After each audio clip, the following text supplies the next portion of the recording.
What a joy it is for us as Catholics to get to celebrate the Feast of the Immaculate Conception. Defined as a dogma way back in 1854, this has been a belief of the faithful going back all the way to the beginning of the Christian faith. And as we think about what it is we're celebrating, what we recognize is Jesus' most perfect work. Far from competing with her Son for our redemption, she participates in the grace of salvation more fully than all of us.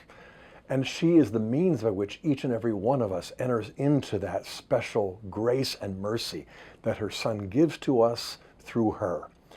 This came to me, I remember, way back when I was thinking about the Gospel of John and how it is that the New Testament uses the Old and how the new is concealed in the Old and the Old is revealed and fulfilled in the New. Because you can tell from the beginning that John is looking at the incarnational debut of Jesus in terms of Genesis, especially Genesis 1 and 2. From the very opening line of the prologue of John, in the beginning was the Word, and the Word was with God, and the Word was God. And he goes on to describe how all things came into existence through Christ, the Word. And then, of course, he also tells us that the Word became flesh and dwelt among us. But far from dropping out or abandoning that Genesis typology, he continues on into chapter 2, building up to a sort of climax, the same way you find in Genesis 1, culminating in chapter 2. Because in Genesis 1, we read in the beginning and how God created it was through the power of his word, and all things came into existence, day 1, day 2, the next day, until, of course, we come to the creation of man as male and female on day 6. But man is made male on day 6, and then after the deep sleep, we read in Genesis 2 that he awakens to discover the female. Woman, bone of my bone, flesh of my flesh, she shall be called woman. And so the marital covenant of the old Adam and Eve that basically culminates the old creation of the old covenant anticipates what John is doing in chapters 1 and 2. Because as we look carefully at John 1, we see a sequence where the phrase the next day occurs again and again. First in verse 29, and then again in verse 35, and then in verse 43. The next day, leading us to day 4. And then as we look at chapter 2, verse 1, we read on the third day there was a wedding at Cana in Galilee.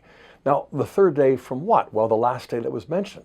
Since the last day was mentioned was day 4, 3 days later bring us to the 7th day. So just as we found in Genesis 1 and 2, the climax of the old creation is the unveiling of the marital covenant of Adam and Eve, created without original sin. So we have in John 1 and 2, the new creation of the new covenant, revealing the new Adam and the new Eve, because there on the third day, the wedding at Cana in Galilee, which is the 7th day of this new creation week, we don't have information about the bride and groom.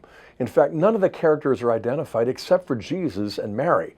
But he doesn't call her Mary, he doesn't call her mother, he calls her woman, using the same Greek term that Adam uses in the Greek translation of Genesis 2.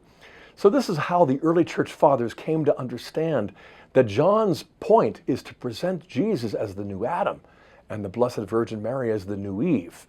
And Jesus' incarnation is ordered to doing nothing less than a new creation, a new covenant, not just salvaging what is there in the old, but transforming and elevating it to share in the divine in a way that was hitherto unsuspected, unforeseen. And so, just as we all agree that Adam and Eve were created without original sin, and we all agree as Christians that the new Adam was formed without original sin, how fitting it is for us as Catholics to recognize that the new Eve, like the new Adam, is conceived without original sin. Not by anything that she accomplishes on her own power, but precisely through the merits of Jesus Christ.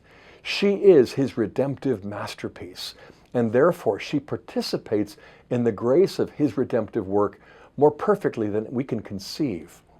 And so when we look at these texts and traditions, when we consider how the new and the old are correlated in this mysterious manner, I think we can see, first of all, that Mary is certainly a model believer. She trusts her Son, and she tells the servants there at Cana to do likewise. Do whatever he tells you.